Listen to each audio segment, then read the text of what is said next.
forma uma outra coisa.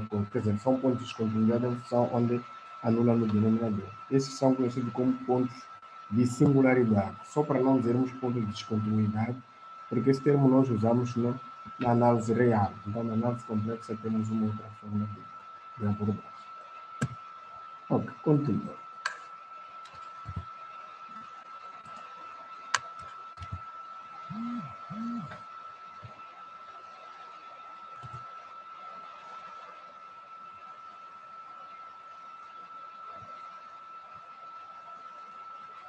Então, aqui temos como classificarmos esses pontos. Então, temos aqui um primeiro caso.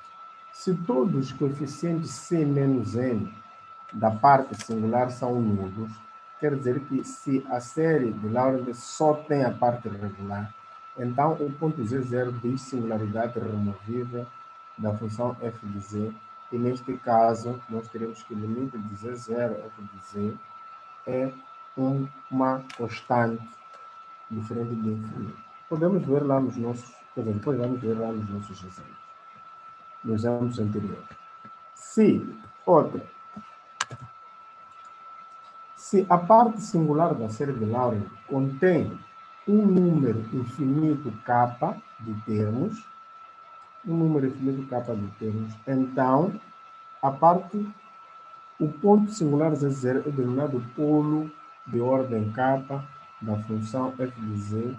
A função f de z, neste caso, pode ser apresentada na forma f de z vai ser uma função φ de z sobre z menos z0 elevado a k, sendo o limite desta função que está acima ser igual a uma constante diferente de zero e de infinito. E verifica esta condição aqui.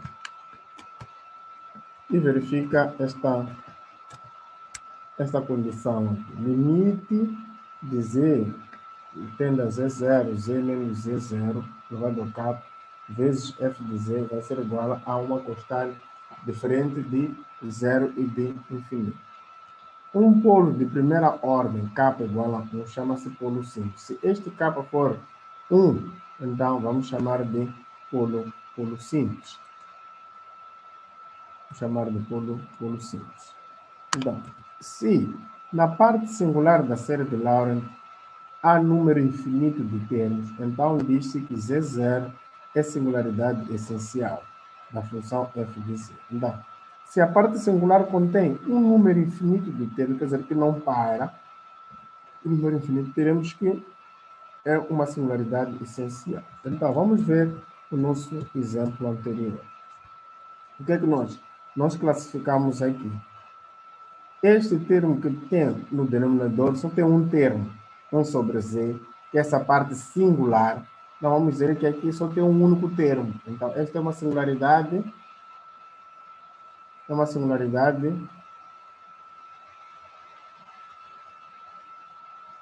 Vamos ver a definição. Esta é, se todos os coeficientes Cn da parte singular são nulos, quer dizer que é uma série removível. Mas, se a parte singular da série de Laurent contém um número finito k de termos, então o ponto singular é denominado polo de ordem k. Quer dizer que é o grau, o k vai dar-nos o grau da função que está no denominador, o z. Neste caso, o que é que nós temos? Nós temos apenas uma função z que é elevado a 1. Então, este é o termo ck menos 1. Esse c menos k, c menos n, quer dizer, este aqui. É o que dá a série de Laurent, que é apenas 1. Então, esta aqui é uma singularidade de primeira ordem. Então, é um polo simples, este aqui, porque esta parte já é regular. O z está no numerador, aqui é tudo regular, enquanto que é singular. Este outro, temos o quê?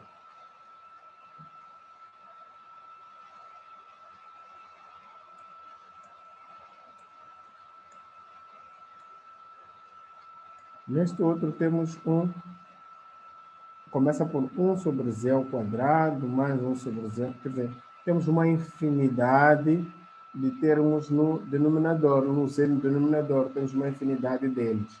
Então, esta aqui é uma singularidade essencial. Esta aqui. Temos um número infinito da parte singular. Temos, começa a dizer 2 até para lá mais à frente. Então, e nós não temos o C menos 1, o C menos N. O C menos N é quando nós temos 1 sobre Z apenas, mas não 1 sobre Z ao quadrado. Não temos o Cn. Então, esta aqui é só uma singularidade essencial. Mas havemos de ver como calcular de uma outra maneira, para além daquela usando a definição. Ok. Então, método de obtenção de singularidade removível ou polos. Não, para identificar uma singularidade removível ou um polo de uma função f de z, pode-se também utilizar o seguinte critério. Seja f de z igual a hz sobre φ de z. Então, temos um numerador h de z e temos o denominador h de z. Então, suponha-se que z0 representa 0 de ordem k do numerador h0, hz, e 0 de ordem n do denominador φ de z. Não, quer dizer que aqui existe um zero desta função de ordem k, ok? Esse aqui vai ser um zero de ordem n.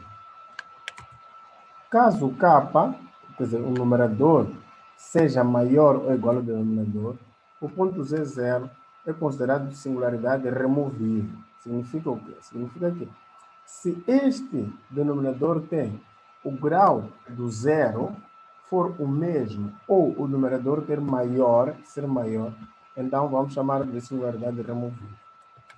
Se o grau o zero do denominador é maior que o grau do numerador, então diremos que é um polo de ordem n menos k. Então, a ordem do polo vai ser dada pela diferença do grau do denominador menos o do numerador. Então, quando é que se diz zero de ordem n? Por exemplo, a definição está aqui. Como acharmos esses zeros de ordem que estão aqui?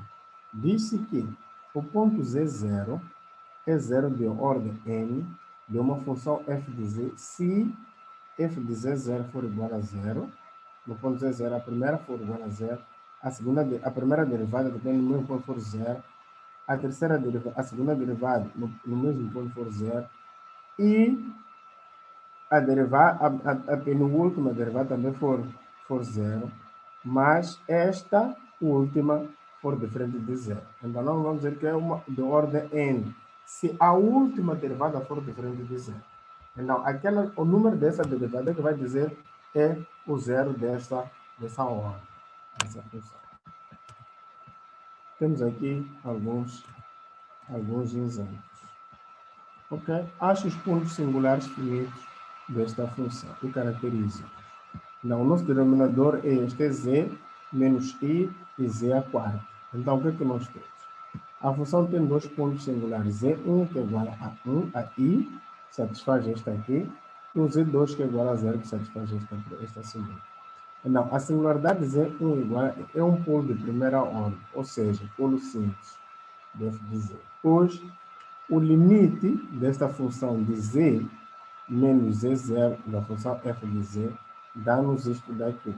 Então, z menos esse primeiro ponto vai ficar z menos zi, corta aqui, ficamos com o limite desta função, quando z é igual a i. Então, resolvendo este limite, isso vai ser uma função que é diferente de zero e diferente de infinito. Então, logo, é um polo simples. O outro é um ponto singular z0 e cumpre esta definição. Também faz o mesmo. Vamos ter z menos z, quer dizer, é z ao cubo vezes o logaritmo natural de 1 mais z sobre z menos i vezes z ao... Não, pegando esta função e substituindo aqui, teremos isto, que vai ser igual a i. Por quê? Este limite desta função é um limite notável. É só recordar-se na análise matemática 1 ou 2, por aí. É um limite notável. Análise matemática 1. É um limite notável, que é igual a 1. Esta aqui então fica igual a i, que é diferente de 0 de infinito. Então, logo, o ponto Z2 é um polo triplo de f de z. Para além desta forma, nós podemos usar esta última definição. Podemos usar este critério aqui. Ali eu usei a critério da definição, mas pode-se usar este critério para obtenção de pontos. Ok. Então agora vamos definir os resíduos, que é o que nos apraz aqui a aula de hoje. Então, seja f de z uma função analítica no interior de um disco com centro no ponto Z0, excluindo o próprio Z0. Suponhamos que Z0 seja um ponto singular isolado de f de z, chama-se resíduo da função f de z em Z0 ao número res f de Z0, onde res de f de Z0, ou resíduo da função no ponto Z0, vai ficar igual a 1 sobre 2 vezes πi, integral de contorno com o gama positivo, quer dizer, no sentido positivo de f de z, d de z, onde gama mais é um contorno fechado simples, todo contido em D, e que envolve o ponto Z0 uma vez no sentido positivo. Então, desta definição, resulta que o resíduo de uma função f de z num ponto singular isolado é igual ao coeficiente c menos 1 da série de Laurent de f de z na vizinhança de Z0. Isto é, o resíduo de f no ponto Z0 é igual a c menos 1. Quer dizer, aquele ponto c menos 1 que nós encontramos, aquele é o tal resíduo. É a função que chamamos de resíduo. Temos esta forma de... Eu vou mostrar as duas formas de calcular. O que chamamos de resíduo. Por outra, o resíduo de uma função f de z num ponto infinito é dado por esta forma. Então, o resíduo no ponto infinito vai ser igual a 1 sobre 2 vezes π em relação à integral no sentido negativo. É um contorno fechado simples que envolve no sentido negativo. No sentido negativo. Então, desta resulta que o cálculo deste resíduo vai ser igual ao que? A menos 1 sobre 2 vezes πi da integral no sentido positivo menos c menos 1. Quer dizer, menos o resíduo que é o ponto c menos 1. Onde c menos 1 é o coeficiente da série de Laurent da função f de z na vizinhança do ponto z igual a infinito. Então, nós temos estas formas para calcular o resíduo. Então, é importante nós sabermos classificar primeiro os pontos que nós vamos encontrar e acharmos esta forma de desenvolvimento. Esta forma de cálculo não é única. Temos a seguir os teoremas principais que nós vamos usar para calcular. O primeiro teorema diz o seguinte: seja f de z uma função analítica numa região, exceto em um número finito de singularidades isoladas, Z1, Z2 até Zk, e seja γ um contorno fechado simples todo contido em E, e que envolve todas as singularidades indicadas uma vez no sentido positivo. Então, a integral de f de z num contorno positivo vai ser igual a 2 vezes πi somatório de J1 a capa desta função várias vezes, quer dizer, dessa função no ponto Z1, Z1, Z2, assim sucessivamente. E por ordem, então, seja f de z uma função analítica sobre todo o plano complexo estendido, exceto em um número finito de pontos singulares isolados Z1 até Zk e no ponto Z igual a infinito. Então, se nós queremos achar esta função, que está aqui assim, mais o resíduo no infinito vai ser igual a zero. Quer dizer, esses são teoremas para nós conhecermos, não é que nós vamos aplicar sempre estes teoremas, é mais para nós sabermos que existe esta forma de classificação. Mas em termos de execução, nós teremos teoremas apropriados para a execução de um teorema de Laurent. Ok. Então, essas seriam as formas de calcular. Para cálculo de resíduos, usamos estes critérios que estão aqui seguidos. Suponhamos que Z0 seja a singularidade removível de f de z. Quer dizer, lembramos quando é que é uma singularidade removível. Okay? Quando só tem a parte regular, é quando é uma singularidade removível. Então, usamos isso. Não, se só tem a parte regular, então o resíduo vai ser igual a zero. É na hora. Se não tem a parte singular, então o resíduo é igual a zero. Então, seja Z0 um polo simples quer dizer, é um polo de primeira ordem de f de z. Então, o resíduo calcula-se pela forma. Vai ser resíduo desse polo simples, vai ser o limite de z para z0, z menos z0 vezes f de z. É só calcular este limite neste ponto de singularidade, no tal ponto de singularidade, então teremos o valor do resíduo. Se Z0 é um polo múltiplo de ordem k, então o resíduo calcula-se por esta forma. Vamos ter 1 sobre k menos 1 fatorial vezes o limite da derivada da enésima menos uma ordem, ok? Até enésima menos uma ordem, z menos z0 elevado a k vezes f de z. Então, calculando esse limite, teremos o resíduo, ok? Não, basicamente são essas duas formas. Quando é um resíduo, é um polo simples, temos esta forma. Quando é um polo múltiplo, temos esta forma. Então, suponhamos que Z0 seja uma singularidade essencial de f de z. Para achar resíduo, neste caso, é preciso determinar o coeficiente C menos 1, no desenvolvimento da série de Laurent de f de z na vizinhança do polo Z0. Então, o resíduo, no seu de uma função infinita, quer dizer, de uma singularidade essencial, é dado pelo resíduo naquele ponto C menos 1. Dado no resíduo do ponto C menos 1. Okay? Quando o Z no denominador é elevado a 1. Se nós não temos elevado a 1, quer dizer que é essencial, mas nesse caso vai ser igual a 0. Não. Para encontrar o resíduo da função f de z no ponto infinito, é necessário desenvolver f de z em série de Laurent na vizinhança do ponto z infinito e determinar o coeficiente C menos 1. Então, isto não precisa, não vamos. Este ponto 5 nem é muito importante. Não vamos chegar aqui. Então, vamos ver alguns exemplos. Eu colocar questões de tempo aqui do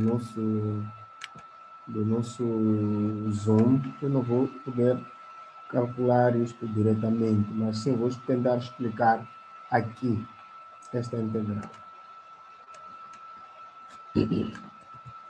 Penso que esta integral nós tínhamos calculado na semana passada, não sei, não tenho certeza, mas nós já vimos como calcular o resíduo, quer dizer, como calcular essa integral usando o teorema integral de Cauchy.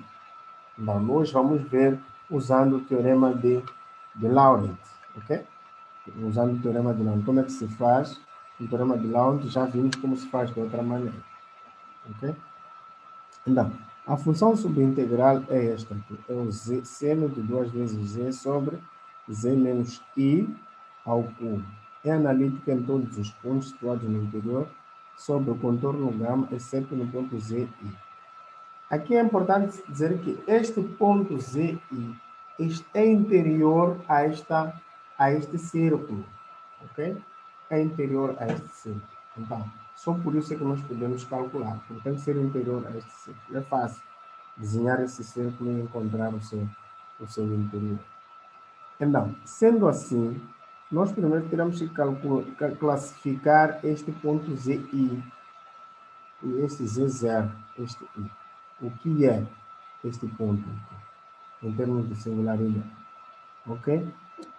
Então, primeiro, para nós sabermos qual é esse ponto de singularidade, o que é, podemos pegar, até vou tentar fazer aqui, usando o cálculo aqui no quadro. Podemos ver. Nossa integral é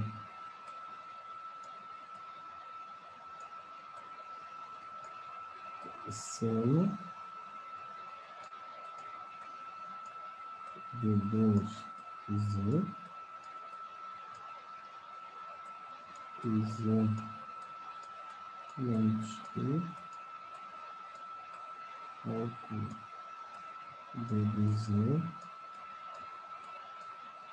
e Z menos I igual a 1. Então, isto aqui é o meu contorno, no sentido positivo.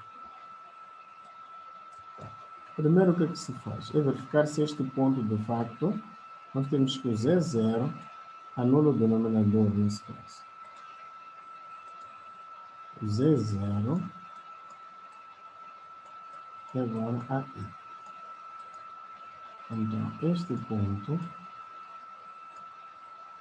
nós temos que escrever essa circunferência aqui. Direi 1.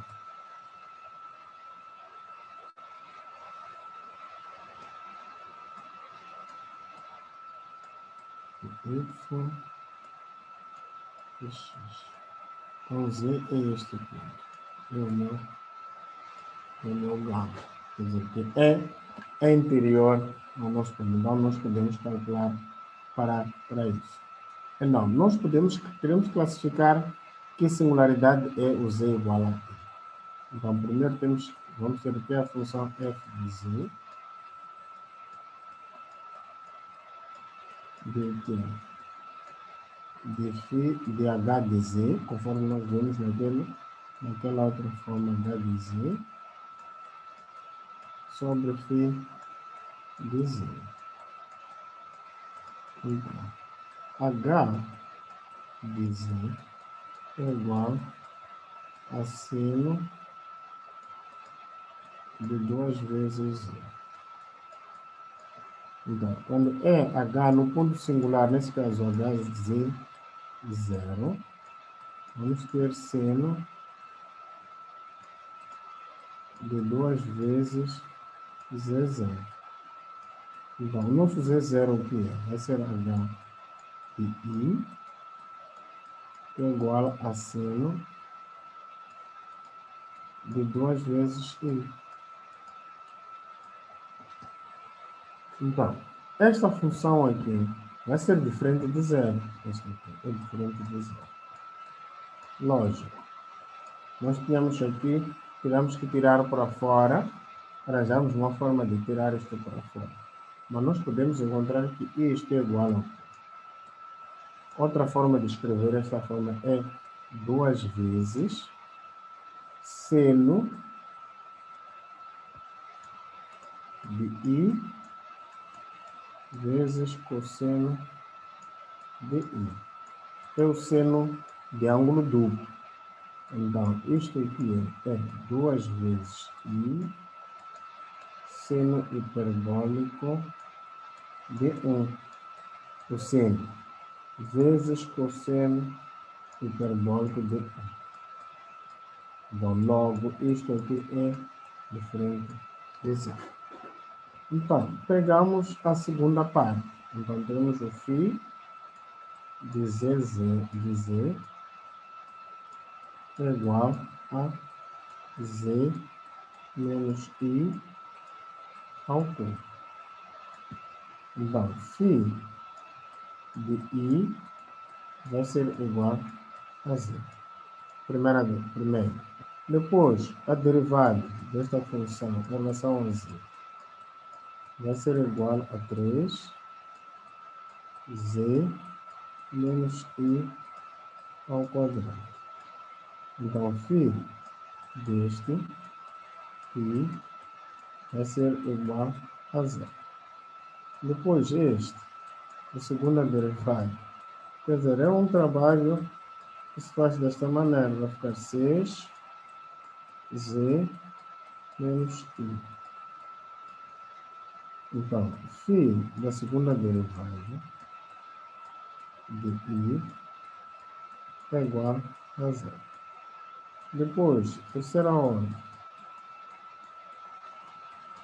vai ser igual a 6, que é diferente de zero. Então, logo, Z0 igual a I é um polo triplo. É um polo triplo.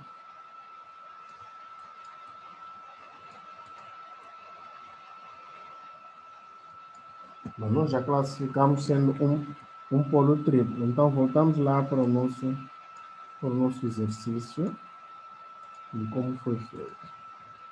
É um polo triplo, logo, este é um polo triplo. Então, sendo um polo triplo, nós temos que usar que forma? Nós temos que usar este daqui, onde o K é a ordem da singularidade. Então, vamos colocar aqui 3 menos 1, 3 menos 1, então vai ficar 3 menos 1 fatorial, que vai ficar 3 desta função. É o que nós estamos aqui a fazer. Não vai ficar 1 sobre 2 fatorial, limite quando z tende para i, d ao quadrado sobre dz ao quadrado, z menos isto aqui ao quadrado. Então, nós resolvemos isto aqui, primeiro está dentro de parênteses retos, e não fica seno de 2 vezes g. Então, disto aqui temos que derivar 2 vezes. Isto aqui derivamos 2 vezes, vai dar menos 4 seno de 2 vezes π. E depois substituímos por este ponto, vai ser igual a seno hiperbólico de 2. Dar 2π seno hiperbólico de 2. Então, seria desta forma que se calcula o resíduo. Então, primeiro é classificar os pontos de singularidade. Só mediante isso é que se pode fazer a outra coisa. Ok. Assim, esta função, depois aqui era preciso multiplicar por 2, porque só calculamos o resíduo, né? Deste ponto. Depois é preciso multiplicar por 2πi. Então, multiplicando por 2πi, teremos isto daqui. Continuando para o próximo exemplo.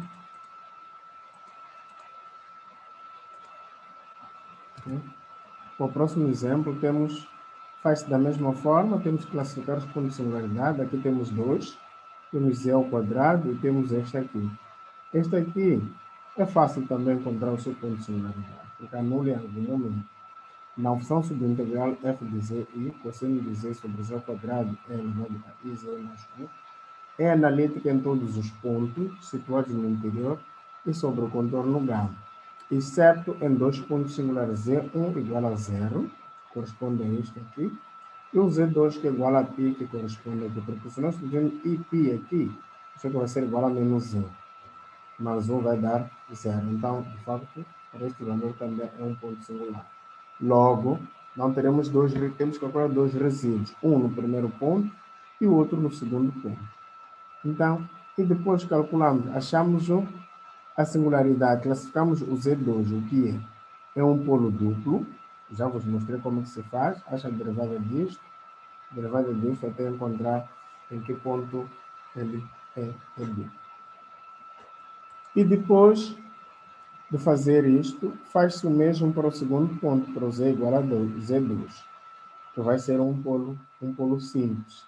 Quer dizer, essa classificação eu não fiz aqui, mas vocês podem fazer mediante se tiverem dúvidas também podem partilhar, seja comigo ou com os professores das aulas práticas. Não, este vai ser um polo, este Z0, Z1 é um polo duplo e o Z2 é um polo simples. E faz da mesma forma, sendo um polo duplo, só teremos que derivar uma vez a expressão que aparece aqui. Então, que é, na verdade, o cosseno de z sobre e elevado a iz mais 1. Então, derivando uma vez essa expressão, dá-nos isto.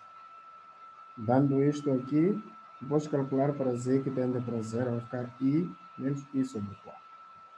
E depois para o outro ponto, que é o resíduo no ponto π, que é um resíduo simples, nesse caso aqui é simples, é substituir o ponto desta maneira. O que é que se faz aqui? É este ponto, substituindo este z menos π e o e elevado a iz mais 1, são simétricos, então anula-se isto com isto, fica cosseno de 0, cosseno de z sobre z ao quadrado. Então, isso vai substituindo por π, vai ficar menos 1 sobre π ao quadrado. E depois pegamos essas soluções dos resíduos, multiplicamos por 2 vezes πi. Nosso multicampo 2 vezes πi vai ser igual a π sobre 2 mais 2πi. Sempre não devemos ter a parte imaginária no denominador, temos que ter sempre no numerador. E desta forma, terminamos a nossa aula. Okay? Espero que tenham gostado da aula. Espero que tenham gostado, apesar de não termos resolvido muito, mas por questões de tempo, e a nossa aula de hoje era um pouco longa. Não sei se há alguma dúvida, alguma coisa ficou para trás.